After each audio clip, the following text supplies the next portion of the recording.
Hey guys, so today we are going to be making a Jamaican pepper shrimp. And normally this is found on the streets of Jamaica in a red color, and that's done by adding dye, but we're not going to add dye to this.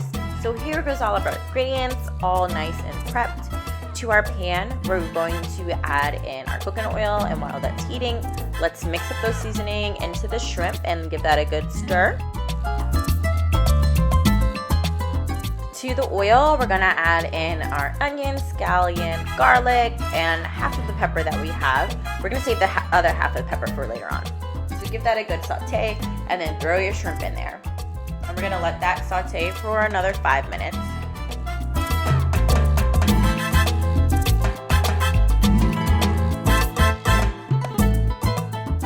Once that's sauteed, let's go in and add our water, and then let's also add that other half of the pepper to this. And we're gonna let this simmer for about 15 more minutes.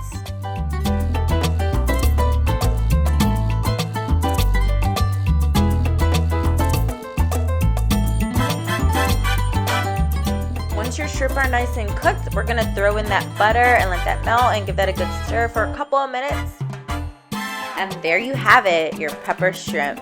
Guys, try this recipe. Let me know how you guys feel about it. Was it good? Was it fire? And remember, like, comment, subscribe, follow us on Instagram as well.